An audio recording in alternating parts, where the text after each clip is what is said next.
आप देख रहे हैं अवाम के उठाए गए सवालात, हालत आसरा पर तबसरों, तज्जियों, खबरों पर मुहित प्रोग्राम न्यूज लाइन रिदा सैफी के साथ।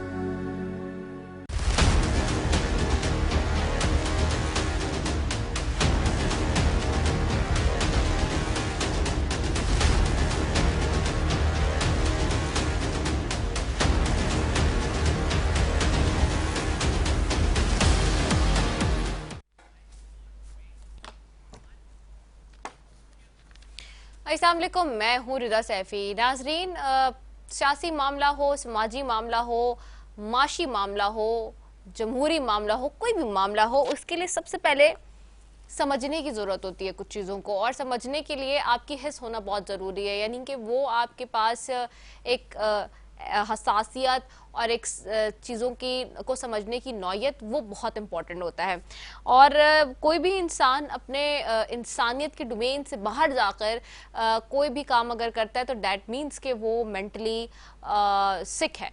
और अगर वो मेंटली सिक है तो फिर उसको अपना इलाज कराना चाहिए, ना कि अपनी फ्रस्ट्रेशन दूसरों पे निकालनी चाहिए। बिल्कुल आज का जो बड़ा अफसोसनाक वाक़या है उसी के हवाले से बात करूँगी। सबसे पहले कि सिविल जज इस्लामाबाद की अहलिया ने जी मुलाजमा पर मुबैना तशद्दुद किया है और लड़की तशवीशनाक हालत लाहौर मुंतकिल की गई है। और वो बच्ची जिसके ऊपर तशद्दुद किया गया है, she is very young. First of all that is a child labour case, और उसमें तो किसी भी किस्म के आपको जो लॉज हैं वो माफ़ी के नहीं देते। और साथ जहाँ पे ये बात है वहीं पर बड़े अफसोस के साथ कहना पड़ता है कि जी आप कैसे किसी को इतना मार सकते हैं, आप कैसे उस पर इतनी तशद्दुद कर सकते हैं, आप कैसे उसको जो है वो इस तरह से उस किसी के नाखून उखाड़ सकते हैं, आप उसके जिस्म पे इतना तशद्दुद करें कि जी उसके अज़ा ही ख़राब हो जाएं, ख़त्म हो जाएं, कैसे कर सकते हैं। सो बड़ा अफसोसनाक और बड़ा सेंसिटिव मामला है आज का, जिसके ऊपर सबसे पहले बात करने की अशद ज़रूरत है। Being a society, being a human being, हमें ये सोचना चाहिए कि हम क्या कर रहे हैं और हम किस ज़मन में जो है इस तरह के काम कर रहे हैं। बड़ा कि हम कैसे किसी को तकलीफ दे सकते हैं। अगर हमें कोई खराश आ जाती है, ज़रा सी आग लग जाए, कोई चीज़ हो जाए, माचिस की तीली जलाते वक्त ही हम देखते हैं कि अगर ज़रा सी हमें चोट लग जाए तो हम कितने दर्द में कांप उठते हैं तकलीफ से। तो फिर आप सोचिए कि बड़ी ही अफसोसनाक बात है कि किसी को इतना टॉर्चर करना कि किसी के पास गहरे ज़ख्म हो जाएं और ज़ख्मों में कीड़े पड़ने लगें। जबकि इब्तदाई रिपोर्ट ही बता रही है बच्ची की कि उसके सर समेत जिस्म पर 15 जगह पर चोटों के निशानात हैं, और अंदरूनी अज़ा पर भी बच्ची के जो है वो मुतासिर हैं। और ये ASP जो सिटी सरगोधा है उनका बताना है कि बच्ची को मुलाजमत पर भिजवाया गया था, और ये किया। और फिर जज के आप सोचिए कि एक ऐसा शख्स जो माशरे की अक्कासी करता है, इंसाफ की अक्कासी करता हो, उसके अपने घर में इस तरह का तशद्दुद और जुल्म हो तो फिर वे वी आर हेडिंग, हम एज अ सोसाइटी कहाँ जा रहे हैं? Where we are just shaking आर, जिसको कहते हैं कि टॉलरेंस लेवल, हमारा पेशेंस लेवल, हर कुछ ख़त्म हो चुका है। इंसानियत के जो लेवल है, इंसानियत की जो अहमियत है, उसके बिल्कुल हम मंजिल से गिर चुके हैं और पामाल की तरफ, उसके जो है पाताल की तरफ हम जा रहे हैं और उसकी पामाली कर रहे हैं। हम इंसानियत की हमने धज्जियाँ बिखेर दी हैं, और ये डेफिनेट सी बात है, ये वही केस है, ये उसी ज़मन में। और इतना जज की अहलिया ने उस बच्ची को जो है बेड से तशद्दुद का निशाना बनाया है कि वालिदैन भी कह रहे हैं कि जी 14 साल वो बच्ची है, जबकि 14 साल से भी छोटी लग रही है देखने में वो बच्ची। And apparently she is very young. मतलब इतना मारा है कि अगर आप देखें उन फुटेजेस को, जो कि हम नहीं चला सकते उस तरह से, तो आप देखिए कि एक अजीब ही आपको सिचुएशन लगे कि यार ये क्या हुआ है। कोई इस तरह किसी को मार सकता है, या तो मेंटल सिकनेस हो या तो कोई फ्रस्ट्रेशन हो, लेकिन वो फ्रस्ट्रेशन और मेंटल सिकनेस आप क्यों बच्चों पे निकाल रहे हैं, ये भी नहीं समझ से बाल होता है। सो ये बात करने की बड़ी ज़रूरत है हमें। बीइंग ह्यूमन बीइंग इंसान, हमें ये देखना है कि हम किस तरफ जा रहे हैं और क्यों जा रहे हैं। ये भी देखना है कि माशरे में ये जो अदम बर्दाश्त और अदम जो तहफ़्फ़ुज़ है हर लिहाज से वो क्यों है, क्योंकि पूरी दुनिया में हम देखते हैं कि इंसानियत के और हर एक इंसान के, हर एक जेंडर के जो है वो राइट्स रिजर्व होते हैं, लेकिन अनफॉर्चुनेटली हमारे यहाँ इस तरह के जब वाक़यात होते हैं तो इंसानियत भी शर्मा जाती है कि भाई ये हो क्या रहा है आखिरकार, और क्या है किसी इंसान में इतना भी इतना ज़्यादा रिगार्डलेस होके कोई कर सकता है इतना जुल्म कि वो इस तरह के काम करे।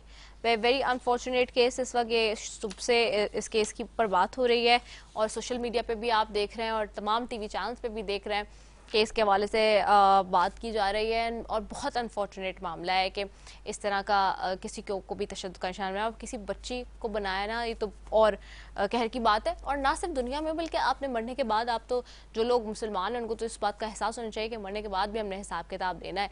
तो क्या जवाब देंगे अल्लाह को जाके कि हमने क्यों किसी को मारा, क्यों किसी, क्योंकि कोई इसलिए कि हम ज़्यादा पावरफुल थे और कोई पावरलेस था या हमसे कम पावर का था तो हमने उसके साथ ज्यादती की जस्ट बिकॉज ऑफ इट, कि अपनी फ्रस्ट्रेशन की वजह से, अपनी मेंटली सिकनेस की वजह से या किसी का गुस्सा निकालने के लिए। तो दिस इज़ वेरी रॉन्ग। आगे बढ़ते हैं जी, सियासी मंजरनामे पर बात करेंगे और सियासी मंजरनामे की बात करें तो सबसे पहले जी निगरान वज़ीर आज़म की इस वक्त हवाले से बहुत ज़्यादा जो है वो तहफ़्फ़ुज़ात हैं और बड़े इशूज़ चल रहे हैं, जिसमें निगरान वज़ीर आज़म का फ़ैसला एक पार्टी नहीं कर सकती, मुशावरत से होगा, पीडीएम का कहना है। आज जो है वो तर्जुमान हाफिज़ अहमदुल्ला साहब जो हैं वो बात कर रहे थे कि जी रद्द अमल दिया उन्होंने वज़ीर आज़म के नाम पे, क्योंकि कल से वज़ीर आज़म के नाम के लिए निगरान इसहाक़ डार साहब का नाम चल रहा है, और जहाँ इसहाक़ डार साहब का नाम चल रहा है वहीं पर ये बात आ रही है सामने कि जी इसहाक़ डार साहब जो है निगरान वज़ीर आज़म हो सकते हैं। वो कैसे होंगे, क्योंकि ही इज़ अ पॉलिटिशियन, किस तरह से हो जा सकता है, ये बहुत बड़ा सवाल है।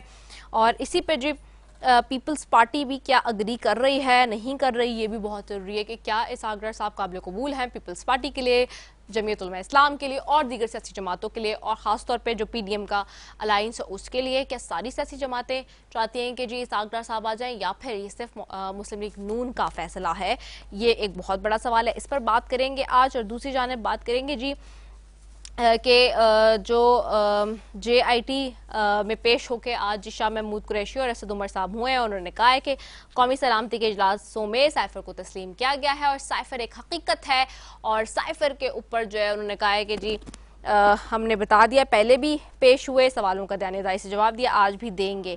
लेकिन जहाँ ये बात हो रही है वहीं पर खान साहब के जी नाकाबिल ज़मानत वारंट जारी हो चुके हैं और गिरफ्तारी का हुक्म भी हो गया आज तौहीन इलेक्शन कमीशन केस में, और इलेक्शन कमीशन ने तौहीन इलेक्शन केस में IG इस्लामाबाद को नाकाबिल ज़मानत वारंट की तामील की हिदायत की है। तो ये जो बार बार जी उनका हो रहा था कि जी अरेस्ट अरेस्ट अरेस्ट, तो अब अरेस्ट होंगे नहीं होंगे, स्टिल अब चूँकि फैसला आ गया है तो अब इसके बाद भी क्या होंगे नहीं होंगे, ये बहुत बड़ा सवाल है, और कब तक होंगे, this is very important question, तो ये भी देखना है। इससे पे बात करेंगे जी, मेरे साथ मेहमान मौजूद हैं। सबसे पहले सहर कामरान साहब हैं पाकिस्तान पीपल्स पार्टी से, और डॉक्टर निसार शीमा हैं मुस्लिम लीग नून से MNA, साथ में ज्वाइन करेंगे मोहम्मद उस्मान साहब भी तज्ज़ियाकार हैं। आप तीनों मौजूद मेहमानों का शुक्रिया कि आपने में ज्वाइन किया। सेंटर सहर कामरान साहिबा की तरफ जाऊंगी। सेंटर साहिबा, सबसे पहले तो मैं चाहूँगी कि जो आज बड़ा अफसोसनाक एक वाक़या हम सब देख रहे हैं, जिससे इंसानियत शर्मिंदा हो जाती है देख के, एक बच्ची का वाक़या यकीनन आपने देखा होगा। हम सियासी मंजरनामे पे तो बहुत बात करते हैं, बट आई बिलीव कि हम लोग जितने लोग इतने अहम पोजिशंस पे बैठे हैं, हम थोड़ी सी इस हवाले से भी बात हमें करनी चाहिए। जो सोशल इशूज़ हैं, बड़े सेंसिटिव इशूज़ होते हैं इस तरह के। ये आपने भी देखा है, एक सिविल जज इस्लामाबाद की अहलिया जिन्होंने ये मुलाजम पर तशद्दुद किया है, आप इसको कैसे देखती हैं? बहुत ही अफसोसनाक वाक़या है। देखिए रिधा, आप बिल्कुल दुरुस्त कह रही हैं कि हमारे माशरे का मखलूज चेहरा है। सबसे पहले वो वालिदैन, चाहे गुर्बत हो, कुछ हो, वालिद सब्जी की ठेला लगाता हो, लेकिन अपनी बच्ची को एक दूसरे शहर में 14 साल की बच्ची को भेज देना काम के लिए, तो पहले तो मैं देखती हूँ कि आप चाइल्ड लेवल पे हम हमेशा बात करते हैं पाबंदी होनी चाहिए, फिर एक बच्ची है, इतने वाकयात होते हैं, यानी हर किस्म का तशद्दुद हो सकता है बच्ची के ऊपर। जिस किस्म के माशरे में हम रह रहे हैं, अपनी बच्ची को भेज देना, और फिर आप मतलब ये सोचें कि सेशन जज जहाँ से हम अदलो इंसाफ की तवक्को करते हैं, उनके अपने भी बच्चे होंगे, दूसरी की बच्चे को नौकर रख के और उसको इस तरीके से ट्रीट करना, मैं समझती हूँ कि जब इस तरह की चीज में वो लोग इन्वॉल्व हो जाएं जिनकी जिम्मेदारी अदलो इंसाफ है, तो फजा जो है वो ऐसी होनी चाहिए कि माशरे के लिए जो है वो एक मिसाल बन जाए। यानी अफसोस, यानी आप एक बच्ची को उसके साथ जुल्म और जबर कितना कर सकते हैं कि उसकी हड्डियां टूट जाए, उसके सर में जख्म हो, उसमें कीड़े पड़ जाए। यानी आप इंसान हैं, ये इंसान की कौन सी शक्ल है ये तो यानी किस किस्म की हम बात कर रहे हैं कि कोई यानी एक खातून है, उनकी मतलब कुछ रिश्तों का हम कहते हैं कि रहम होता है दिल के अंदर। यानी अगर कोई आपके यहाँ काम करने आ भी गया, सबसे पहले तो कैसे एक सेशन जज एक मासूम बच्ची को जो अपने घर में नौकरों की तरह रख सकता है, अगर वो खुद अपने आप को इतने कमजोर और नकारा समझते हैं कि अपने घर के काम नहीं कर सकते, तो एक मासूम बच्ची कैसे वो काम कर सकती है। फिर चले अगर उससे कोई गलती हो गई या कोई आपका नुकसान हो गया, तो वो इंसान तो है, आप उसको हैवानों की तरह मारपीट रहे। फिर बजाय ये कि आप उसका इलाज कराएं, अपनी गलती तस्लीम करें, आप उसको फेंक के आगे। मैं ये समझती हूँ इस पर जो है, इस पर करे ना चीफ जस्टिस साहब सुओ मोटो ले, इधर फैसले की बात करें ना, इधर कुछ इंसाफ दिखाएं, जाते हुए कोई तारीख ही छोड़ जाए, जाते हुए कोई ऐसी मिसाल छोड़ जाए जिसको हम कहें कि जो है ये आइंदा के लोगों के लिए एक इबरत है, एक सबक है।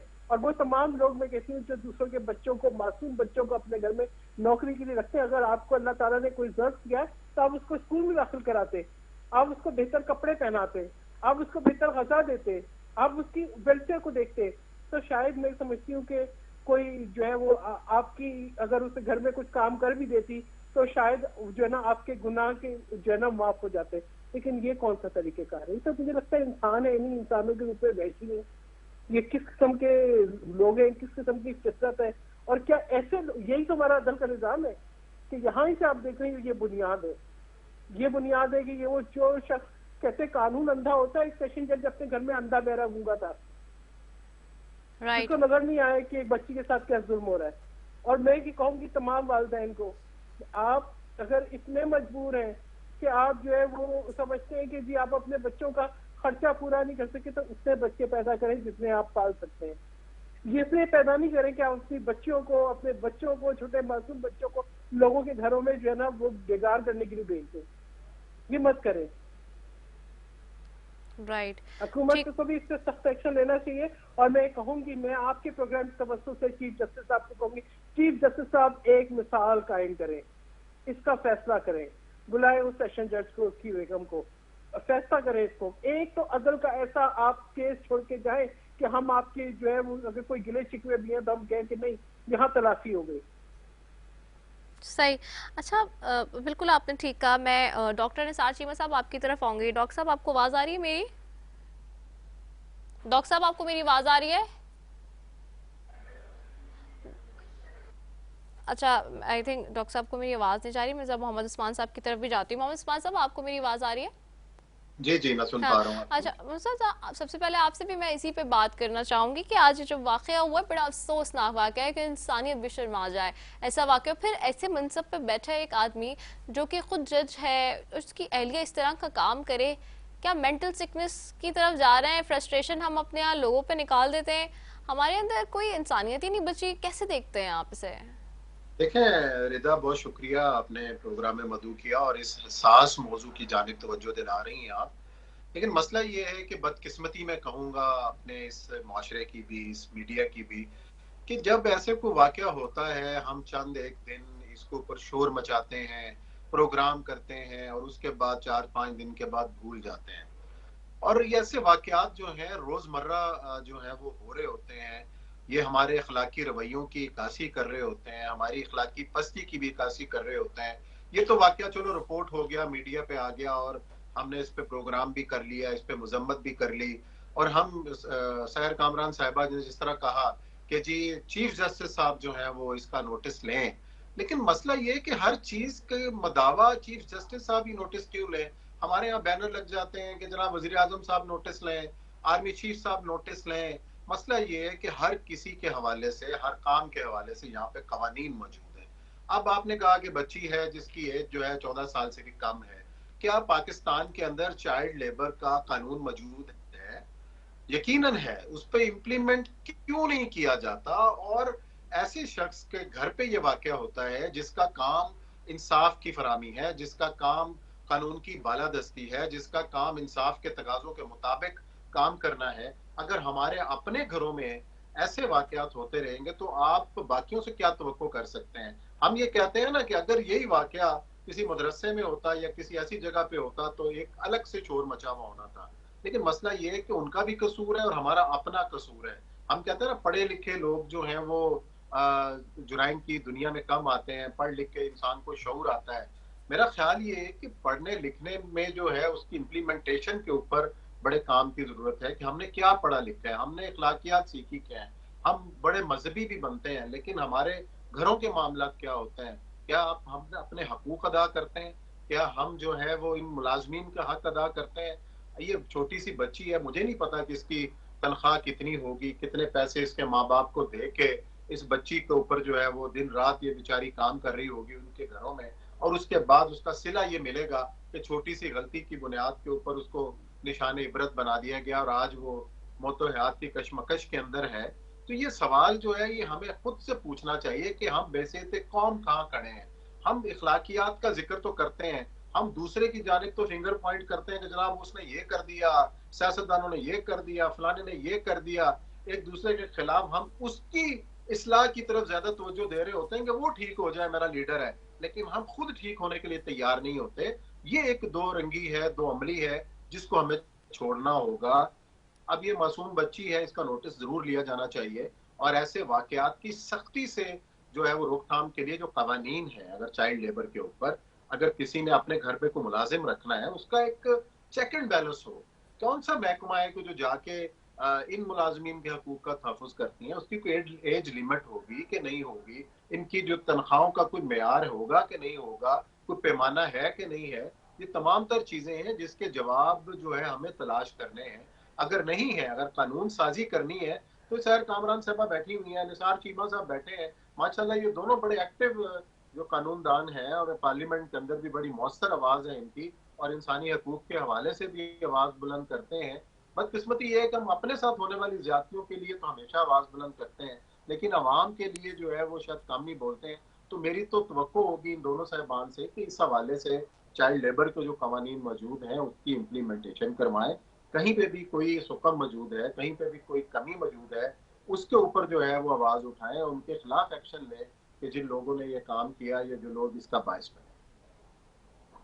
सही, बिल्कुल आपने ठीक कहा, बिल्कुल ऐसे ही ज़रूरत है। और ऑफ कोर्स हमें ये देखना होगा कि हम किस तरफ जा रहे हैं, क्योंकि एक जज के घर में ऐसा हो जाए ये भी एक बड़ी हैरानकुन बात है कि वो साहब जो ऑफ कोर्स एक जज की फैमिली कोई अनपढ़ फैमिली तो होगी नहीं, एक जज की फैमिली है, वो खुद भी पढ़े लिखे, उनकी फैमिली में भी लोग पढ़े लिखे होंगे इंटायरली और उनको पता होगा कि जी जो रूल्स रेगुलेशंस और फिर कवानीन का सबसे ज़्यादा बेहतर उनको पता होगा, उनसे तो बेहतर कोई जान नहीं सकता। ऐसा शख्स जो ऐसे मनसब पे बैठा है जिसको कवानीन का सब पता हो, जो एक लर्नड आदमी हो और उसके बावजूद इस तरह का वाक़या हो जाए जब ऐसे घरों में, तो फिर इमेजिन करें हम हमारे यहाँ उन घरानों की या उन लोगों की बात जो कि शायद इतने पढ़े लिखे नहीं हैं या बाशऊर नहीं होते, जिन्हें कवानीन का भी नहीं पता होता, जिन्हें इंसानियत का नहीं पता होता, जो ज़्यादा फहम फरासत नहीं रखते। तो मेरे ख्याल से ये भी देखने की ज़रूरत है कि इस तरह से हम कहाँ जा रहे हैं। वेल ये इस पर बात करना बहुत ज़रूरी था क्योंकि ये एक ऐसा मामला है जिसके ऊपर शायद आज पर दिन तो होती रही है बात, लेकिन मैं समझती हूँ कि हमारा ये फ़र्ज़ भी है कि जहाँ हम बात करते हैं बहुत सारे मामलात पे और हमारी आवाज़ सुनी भी जाती है, देखी भी जाती है, तो वहाँ पे इस तरह के इशूज़ पे बात करना हम सबकी जिम्मेदारी है। आपने बिल्कुल ठीक कहा उस्मान साहब के इस तरह के वाक़यात होते हैं, फिर कुछ अर्सा गुजरता है और फिर सब खामोशी हो जाती है, लेकिन इसका कोई एक ऐसा फार्मूला होना चाहिए जो कि देरपा हो और मजबूत हो, जिसकी बुनियाद पे लोगों को इंसाफ भी मिले और फिर जो है वो इस तरह के लोगों को कटहरे में लाया जाए और उनको अकाउंटेबल भी किया जाए। यहाँ पे मैंने एक ब्रेक की तरफ भी जाना है जी, कमर्शियल ब्रेक है, so I am going for a short commercial break, will be right back after it, stay tuned.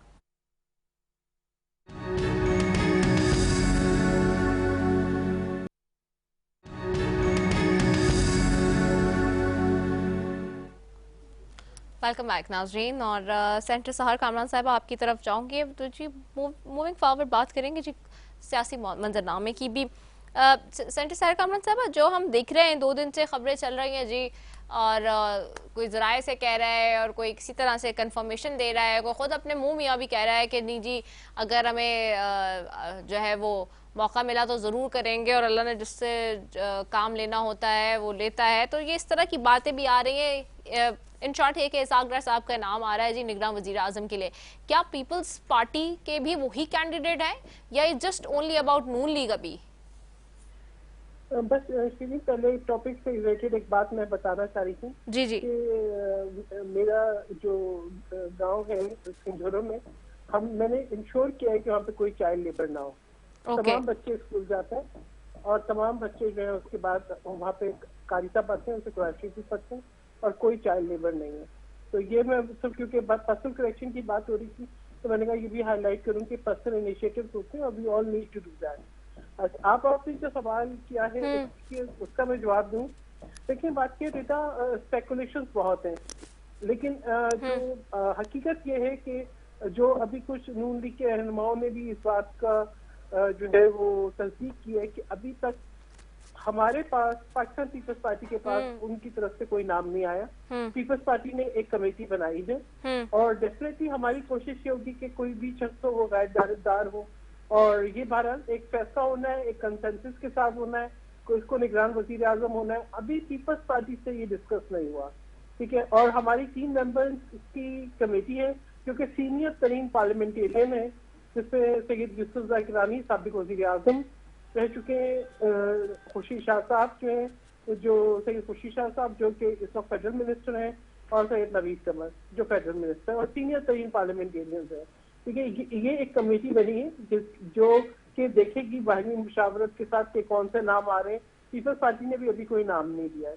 तो ये वक्त से पहले स्पेकुलेशन और हर रोज एक कहानी सामने आना, मैं समझती हूँ कि इन चीजों का फायदा कम और नुकसान ज्यादा होता है, क्योंकि जब इस तरह की स्पेकुलेशन होती हैं, वहां पैदा होते हैं, खदशात आते हैं, तो फिर वो जो एक प्रोसेस है ना, वो बड़ा डैमेज हो जाता है।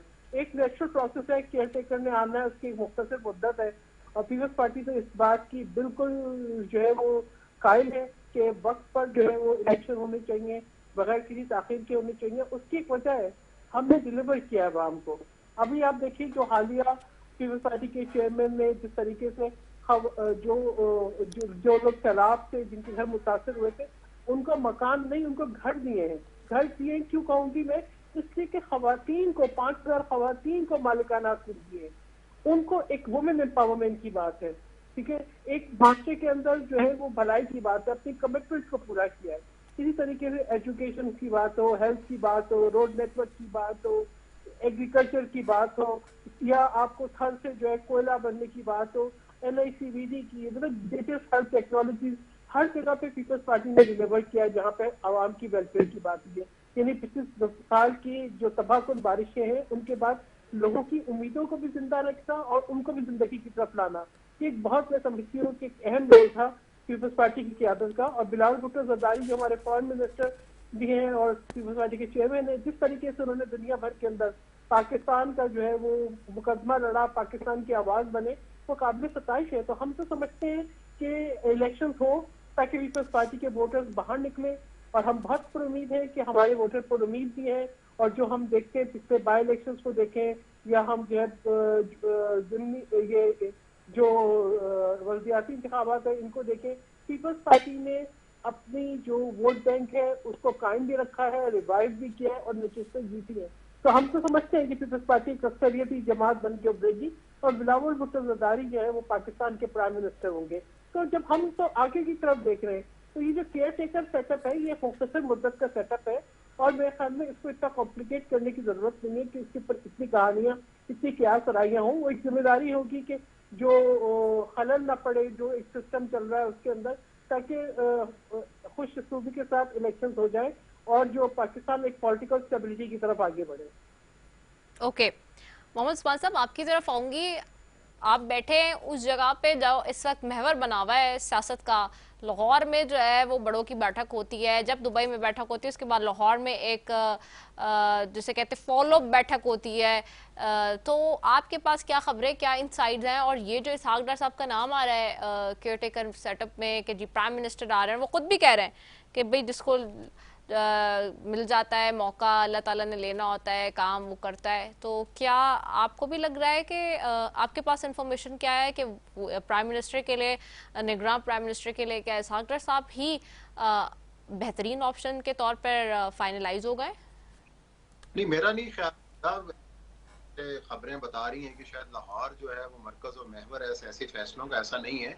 दुबई के अंदर इस वक्त फैसले हो रहे हैं, उसके बाद लंदन मरकज है, और तमाम तर फैसले जो हैं मेरे इल्म के मुताबिक तो हो चुके हैं। लेकिन ये जो कल खबर एक चलाई गई, एक वो कहा गया ना कि रिएक्शन जांचने के लिए, लेकिन मेरा अपना ख्याल ये है कि खुद पाकिस्तान मुस्लिम लीग नून के अंदर इसहाक डार साहब के हवाले से कोई इत्तेफाक राय मौजूद नहीं है। अब से थोड़ी देर पहले ख्वाजा आसिफ साहब ने दो टोक अंदाज में कहा कि अगर इसहाक डार साहब को निगरान वजीर आजम बनाया जाता है तो फिर उस तमाम जो सियासी और इंतखाबी अमल है उसकी ऊपर सवाल खड़े हो सकते हैं। जाहिर है वो गैर जानिबदार नहीं रहेंगे, वो जानिबदार होंगे, और जिस तरीके से फिर वो जिस तरह इलेक्शन अमल है और उसके ऊपर भी सवाल खड़े होंगे। और खुद जो इलेक्शन एक्ट 230 को भी उठा के आप देख लें, उस हवाले से भी उसकी भी खिलाफ वर्जी है। अब देखना ये है कि क्या इसहाक डार साहब को वजीर आजम बनाने के लिए हुकूमत जो है वो इनमें कुछ तरमीम कर देगी। ज़ाहिर है पार्लियामेंट अभी उसके पास है। साथ ये भी कह दिया ख्वाजा आसिफ साहब ने कि भी 15 दिन है और 15 दिनों में बहुत कुछ किया जा सकता है। ब्यूरोक्रेसी ये ना समझे कि हम जा रहे हैं, अभी हम बहुत कुछ कर सकते हैं। अब बहुत कुछ करने से अब उनकी क्या मुराद है वही ये जान सकते हैं। लेकिन मेरा अपना ख्याल ये है कि इसहाक डार साहब निगरान वजीर आजम के तौर पर शायद उनको तमाम जमातें कबूल ना करें, और मेरा ख्याल है कि उनको वजीर आजम होना भी नहीं चाहिए। अगर आपने साफ और शफाफ इंतखाबात कराने हैं और उसके ऊपर कोई सवाल ना उठा सके तो एक गैर जानिबदार शख्सियत को ही वजीर आजम का ये वाला मनसब, और इनका जो पूरे का पूरा जो काम है वो यही है कि फ्री एंड फेयर इलेक्शन हो और उसकी शफाफियत पे कोई सवाल ना उठा सके। और ये बहुत बड़ा टास्क है। लेकिन अगर दूसरी तरफ देखा जाए तो आप इस वक्त IMF के एक दबाव तले भी हैं कि आपने अभी हाल ही में मुआहदा किया है और उसकी कंटिन्यूएशन, और मुआहदा बड़ी मुख्तसर मुद्दत का 9 महीने का मुआहदा है, और उसके भी फेजेस हैं कि एक किस्त आपको अभी मिल गई, एक निगरान दौर में मिलेगी, और एक उसके बाद अगली हुकूमत उसको वसूल करेगी, और फिर अगली हुकूमत फैसला करेगी कि उसने IMF के प्रोग्राम के अंदर रहना है या क्विट करना है। तो ये एक चीज, ये वाला एलिमेंट है जो ये कहता है कि अगर इसहाक डार साहब ने IMF के साथ मुआहदा किया है तो वो इसको कंटिन्यू करें। लेकिन लीगली हम इसको जो है वो अभी तो बज़ाहिर नजर नहीं आता कि किस तरीके से मुमकिन है। मुझे तो मुमकिन नजर नहीं आता। अब देखना ये है कि कौन सी ऐसी शख्सियत है कि जो IMF को भी काबिल कबूल हो और जो इन PDM की जमातों के लिए भी काबिल कबूल हो। और उनके जो खदशात हैं, आपने देखा कि पिछले दिनों इस किस्म के खदशात थे कि अगर जो निगरान सेटअप आएगा तो उसकी मुद्दत जो है वो तवील हो सकती है। जैसे पंजाब के अंदर निगरान सेटअप आया मोहसिन नकवी साहब का, आया तो वो 3 महीने के लिए था, लेकिन आपने देखा कि आज वो अपनी मुद्दत गुजार के और आगे बड़े बड़े फैसले भी वो करते चले जा रहे हैं जो उनका मैंडेट नहीं है। True. इसी तरीके से निगरान अगर विफाक के अंदर आते हैं और एक मौजूद है शक्के शुबहात मौजूद है कि जनाब ये जो हुकूमत है निगरानों की, अगर वो सियासतदानों के हाथ में नहीं रहेगा निगरान सेटअप तो वो तवालत इख्तियार कर सकता है, जिसके लिए सियासी जमातों को भी नुकसान उठाना पड़ सकता है। ये वो खदशा है जिसके लिए सियासी जमातें ये सोच रही हैं कि वो किसी अपने और करीबी और इंतहाई मोतबर सियासी शख्सियत को निगरान वजीर आजम के तौर के ऊपर जो सामने लाएं।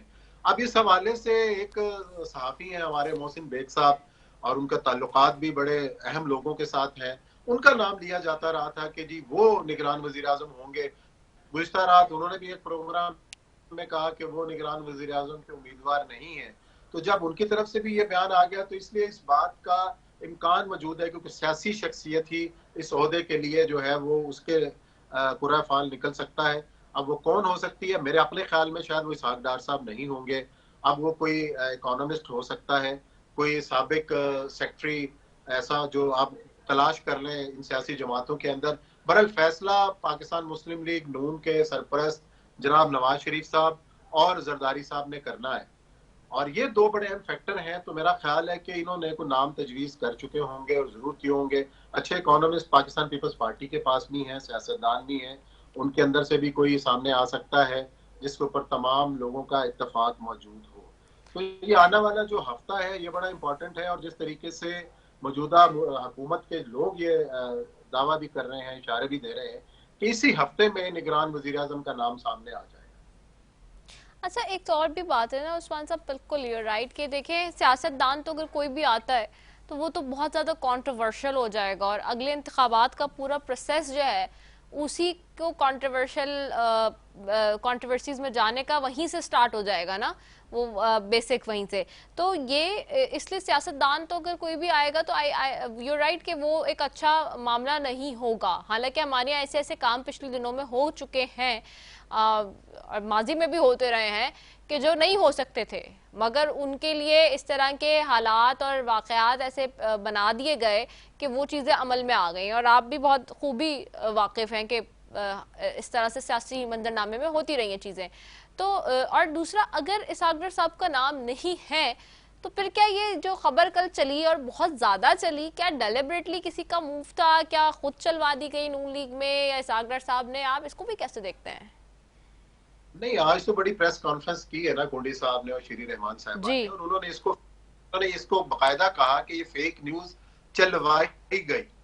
अब जाहिर है उनका इशारा किसकी तरफ था, आप भी समझदार हैं कि किसने चलवाई, और बड़े मोतबर साथी हैं, दोस्त हैं हमारे इस्लामाबाद से जिन्होंने ये खबर ब्रेक की। अब उनके ऊपर ये खबर फेक है और ये चलवाई गई। जाहिर है रिपोर्टर के पास अपने सोर्सेज होते हैं, और जिस तरीके से आसिफ साहब ने भी कहा कि ये खबर फलाने रिपोर्टर ने लीक कर दी, इसका मतलब है कि पार्टी के अंदर ये बात सोची जा रही थी इसहाक डार साहब के हवाले से कि जिनको निगरान वजीर आजम हम बना देंगे। और खुद इसहाक डार साहब ने भी यही कहा कि अल्लाह जिससे भी काम ले ले और जिसको भी मौका दे, आज तो उनकी मौजूद है। इसका मतलब है पार्टी के अंदर जो है ये बात डिस्कस हुई है कि इसहाक डार साहब निगरान वजीर आजम हो सकते हैं। वो रिपोर्टर है, उसका सोर्स है, उसने वो खबर ब्रेक कर दी है, शोर मच गया। और आज तमाम टेलीविजन चैनल्स के प्राइम जो टाइम के टॉक शोज हैं उसके ऊपर आज यही खबर चल रही है, यही बात हम डिस्कस कर रहे हैं।